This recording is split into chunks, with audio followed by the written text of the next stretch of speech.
primeira aula de Físico-Química e o tema da nossa aula de hoje é Teoria Cinética dos Gases. Vamos entender um pouquinho, como esses gases estão relacionados, certo? A primeira parte que eu já coloquei é indagando vocês, gás ideal e gás real. Vamos entender o que é cada um. Gás ideal, pelo próprio nome já diz, é como se ele fosse um gás perfeito, como se o gás fosse estudado cada um separadamente, como se eles estivessem assim na natureza. Uma molécula de gás oxigênio, por exemplo, e uma molécula de gás metano, uma molécula de gás nitrogênio, enfim, como se eles estivessem isolados. Mas o que acontece na verdade não é isso. O que nós temos é um gás real, que na verdade é a mistura de gases, certo? Só que para nós entendermos esses gases, a gente vai estudar como se fosse um gás ideal, tá bom? Mas para entender essa questão dos gases, para entender o comportamento deles, nós precisamos compreender que existe o que nós chamamos de variáveis de estado de um gás. São elas que determinam, por exemplo, o comportamento do gás. Aí quais são essas variáveis? Volume, temperatura e pressão, As mudanças de estado de um gás, para você compreender, o gás em si, que nós estaremos estudando, o recipiente que o contém vai ser chamado de sistema, e esse sistema pode ser de 3 tipos. O primeiro, isolado, isolado, ou seja, aqui é sem troca de massa ou energia. Essa energia é uma energia em forma de calor. Fechado, aqui ele permite a troca de energia, mas não de massa. Exemplo, uma panela aí na sua casa, certo? Uma panela com tampa. Esse é um recipiente fechado, certo? Um sistema fechado. E um sistema aberto, ele permite a troca de massa e de energia. Você imagine a mesma panela agora, só que sem tampa, tá bom?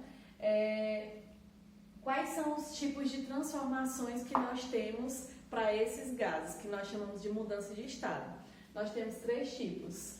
Primeiro, a isotérmica, temos a isobárica e a isocórica, compreendendo cada uma delas.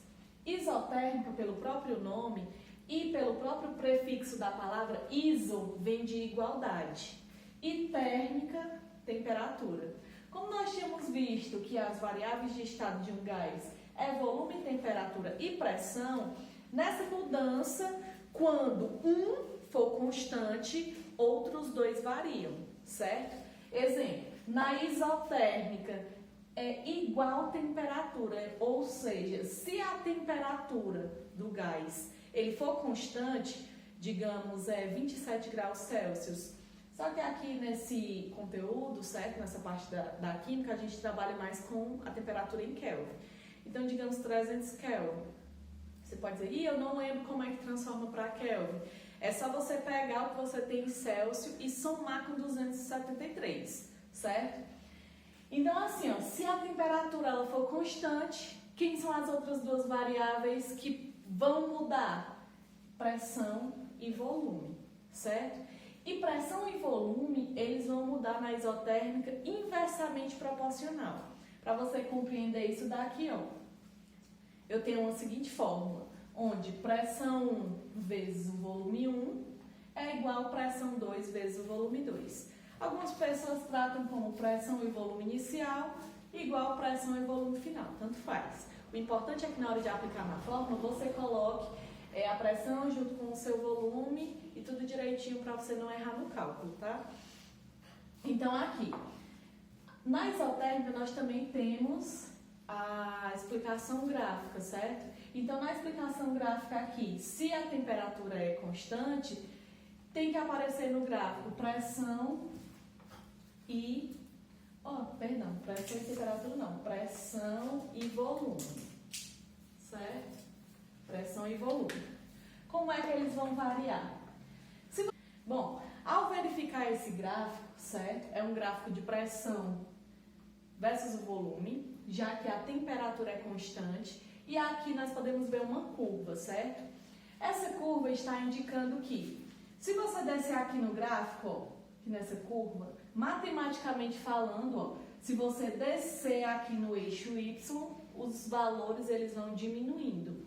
Então, se eu estou vindo aqui na minha curva, ó, os valores de pressão vão diminuindo, enquanto os valores de volume vão aumentando. E se eu voltar aqui na minha curva, ó, os valores do volume irão diminuindo e os valores de pressão vão aumentando. Porque na transformação isotérmica, pressão e volume são inversamente proporcionais. Como assim? Imagine que você tem um recipiente e nesse recipiente contém um determinado gás. Ao você colocar pressão, ó, o êmbolozinho ele começa a contrair. Então você coloca pressão, o volume que eu tenho desse gás ele começa a diminuir. Concorda comigo? Ó? E se você diminuir essa pressão, ó, o volume do gás ele aumenta, certo? Por isso que é inversamente proporcional, beleza? Vamos aqui à transformação isobárica. Na transformação isobárica, esse bárica está relacionado à pressão. Então, lembre-se, ó, quando uma variável de estado do gás é constante, outras duas vão variar. Então, se aqui a pressão é constante, temperatura e volume irão variar. De que forma? Diferentemente da isotérmica, aqui eles são diretamente proporcionais. Aqui nós temos a fórmula, certo? De volume 1 dividido pela temperatura 1 é igual ao volume 2 pela temperatura 2. O exemplo gráfico que nós podemos ver, já que a pressão é constante, é um gráfico de volume versus temperatura. E se eu estiver indo aqui na minha reta, conforme eu vá subindo aqui, ó, os valores do volume eles irão aumentando e os valores de temperatura também vão aumentando.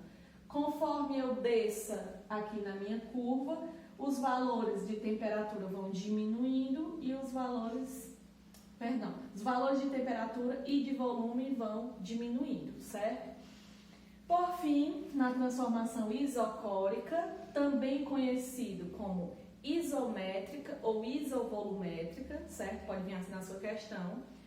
Na isocórica, o volume vai ser constante. Se ele vai ser constante, pressão e temperatura vão variar. E vão variar de que forma? Diretamente proporcional também. A fórmula é a seguinte: pressão sobre temperatura 1 é igual a pressão e temperatura 2. O gráfico é muito semelhante ao gráfico da isocórica, só que agora nós temos pressão e temperatura. Se eu subir aqui na minha reta, eu terei a pressão aumentando e a temperatura também. Logo, se eu diminuir aqui, ó, se eu descer aqui na minha reta, temperatura e pressão vão diminuindo, certo?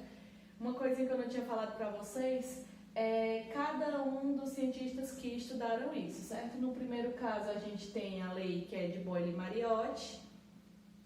Aqui na transformação isobárica é a primeira lei de Charles e Gay-Lussac. E aqui no último é a segunda lei de Charles e Gay-Lussac, certo? Sobre esse conteúdo nós teremos algumas questões em breve, então fica atento. Se você tiver alguma dúvida, deixa aí nos comentários e até a nossa próxima aula.